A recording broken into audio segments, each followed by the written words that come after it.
നിലവിൽ കേരളത്തിലെ ഏറ്റവും ജനകീയനായ രാഷ്ട്രീയ നേതാവ് ആരാണ്? രാഷ്ട്രീയ നേതാക്കൾ ഏറെയുള്ള കേരളത്തിൽ മേൽപ്പറഞ്ഞ ചോദ്യത്തിന് ഒറ്റ ഉത്തരം മാത്രമാണുള്ളത്. വടകര MP ഷാഫി പറമ്പിൽ. ജനമനസ്സിലാണ് ഷാഫി പറമ്പിലിന്റെ സ്ഥാനം. തന്റെ പാർലമെന്റ് മണ്ഡലത്തിൽ എവിടെ വേണമെങ്കിലും കയറി ചെല്ലുവാനുള്ള സ്വാതന്ത്ര്യം ഷാഫി പറമ്പിലിനുണ്ട്.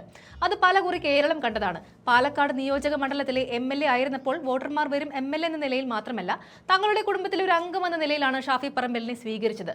വടകരയിലേക്ക് മത്സരിക്കാൻ പറഞ്ഞയച്ചപ്പോൾ കണ്ണീരോടെ ഷാഫിയെ യാത്രയക്കുന്ന വോട്ടർമാരുടെ ദൃശ്യങ്ങൾ സമൂഹ മാധ്യമങ്ങളിൽ വൈറലായിരുന്നു. ആ ദൃശ്യങ്ങൾ കാണിച്ചു തരും ഷാഫി പറമ്പിൽ എന്ന നേതാവിന്റെ ജനകീയത.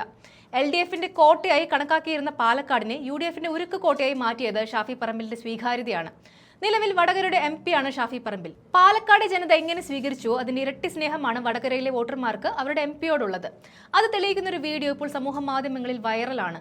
കണ്ണൂർ ജില്ലയിലെ പാനൂർ വഴി സഞ്ചരിക്കുകയായിരുന്നു ഷാഫി പറമ്പിൽ. അപ്പോഴാണ് പരിചയമുള്ള ഒരു അമ്മൂമ്മയുടെ കാര്യം ഓർത്തത്. പാനൂർ വടകര നിയോജക മണ്ഡലത്തിന്റെ ഭാഗമായുള്ള സ്ഥലമാണ്. തെരഞ്ഞെടുപ്പ് പ്രചാരണ വേളയിലുള്ള സൗഹൃദമാണോ എന്ന് വ്യക്തമല്ല. പെട്ടെന്ന് ഓർത്തപ്പോൾ വാഹനം സൈഡാക്കി ആ അമ്മ താമസിക്കുന്ന വീട്ടിലേക്ക് ഓടിക്കയറുകയായിരുന്നു ഷാഫി. മറ്റൊരു രസം എന്താണെന്ന് വെച്ചാൽ ഷാഫി ഓടുന്നത് കണ്ട് മറ്റൊരു സ്ത്രീ പിന്നാലെ ഷാഫി എന്ന് വിളിച്ച് ഓടുന്നതും കാണാം. തിരക്കുള്ള റോഡും കടന്ന് വേഗത്തിൽ കുതിച്ച് ഷാഫിക്ക് പിന്നാലെ ആ സ്ത്രീയും ഓടി. ഇതാണ് ആ വീഡിയോ വൈറലാകാനുള്ള കാരണമായി ചൂണ്ടിക്കാണിക്കുന്നത്. ഷാഫി ബ്രിഗേഡ് എന്ന Facebook പേജിലാണ് വീഡിയോ പ്രത്യക്ഷപ്പെട്ടത്.